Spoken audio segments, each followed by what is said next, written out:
আসসালামু আলাইকুম ওয়া রাহমাতুল্লাহি ওয়া বারাকাতুহু। নাহমাদুহু ওয়া নুসাল্লি আলা রাসূলিহিল কারীম, আম্মা বা'দ। সুপ্রিয় দর্শক, আজ আমরা যে বিষয়টি নিয়ে আলোচনা করব সেটি হলো রাসূলুল্লাহ সাল্লাল্লাহু আলাইহি ওয়াসাল্লামের বিখ্যাত হাদিস, ইন্না বানি ইসরাঈল তাফাররাকাত আলা 72 মিল্লাহ ওয়া তাফতারিকু উম্মতি আলা 73 মিল্লাহ কুল্লুহুম ফিন-নার ইল্লা মিল্লাতান ওয়াহিদা। ক্বালু মান হিয়া ইয়া রাসূলুল্লাহ? ক্বালা মা আনা আলাইহি ওয়া আসহাবি। হুজুরে পাক সাল্লাল্লাহু আলাইহি ওয়াসাল্লামের এই হাদিসের মধ্যে তিনি বলেন যে বনি ইসরাইল 72 দলে বিভক্ত হয়েছিল এবং আমার উম্মত 73 দলে বিভক্ত হবে। এর মধ্যে একটি দল হকপন্থী এবং জান্নাতি, বাকি 72 দল গোমরাহ এবং জাহান্নামী। সাহাবায়ে কেরাম প্রশ্ন করেছিলেন, সেই 72 দল কারা? তখন একটি দল কারা যারা হকপন্থী? তখন রাসূল পাক সাল্লাল্লাহু আলাইহি সাল্লাম বলেছিলেন, সেই একটি দল হলো আমি এবং আমার সাহাবারা যে মত ও পথের উপরে আছে, সেই মত ও পথের উপরে যারা থাকবে তারাই হকপন্থী দল, জান্নাতি দল। তো আমি আর এখানে যেটি বলার উদ্দেশ্য সেটি হলো, বনি ইসরাইলের যে 72 দল ছিল সেখানে একটি দল হক ছিল আর 71টি দল বাতিল ছিল। হুজুর পাক সাল্লাল্লাহু আলাইহি ওয়াসাল্লামের হাদিসটির প্রথম অংশে আছে যে ওই হুবহু 71 দল যা আকীদা পোষণ করতো, আমার উম্মতও এই 71 দল বিভক্ত হবে এবং ওই একই আকীদায় পোষণ করবে।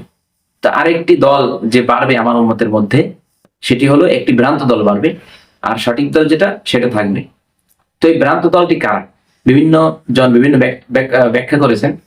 তাফসিরে কুরতুবীর মধ্যে আল্লামা কুরতুবী রাহমাতুল্লাহি আলাইহি ইন্নাল্লাযীনা ফাররাকু দীনাহুম ওয়া কানু শিয়া, যে নিশ্চয়ই যারা তাদের দিনকে বিভিন্ন দলে বিভক্ত করেছে। এই আয়াতের তাফসিরে আপনারা সবাই দেখে নেবেন, তাফসিরে কুরতুবী এই আয়াতের তাফসিরে বলেছেন সেই দলটি হলো আর কেউ নয়, সে অতিরিক্ত দল যেটি এই উম্মতের মধ্যে নতুন হবে, যেটি বনি ইসরায়েলের মধ্যে ছিল না, সেটি হলো ওলামা বিদ্বেষী, যেটি বনি ইসরায়েলদের মধ্যে কিনা ছিল না।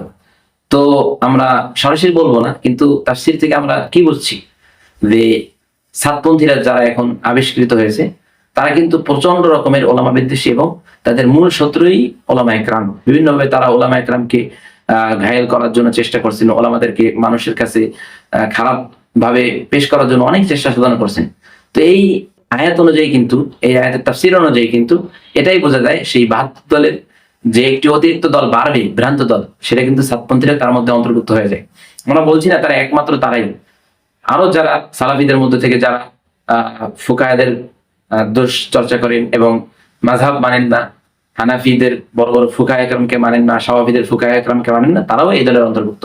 অর্থাৎ যারাই ওলামা বিদ্বেষী হবে তারাই একটি নতুন দলের অন্তর্ভুক্ত হবে, যে দলটি ভ্রান্ত এবং জাহান্নামী। যাই হোক, এটি আপনাদেরকে শোনালাম, আপনারা নিজেরা সতর্ক থাকবেন, অপর ভাইকে শোনাবেন, তারা যেন সতর্ক হয়ে যায়। ওয়া আখিরু দাওয়ানা আনিল হামদুলিল্লাহি রাব্বিল আলামিন।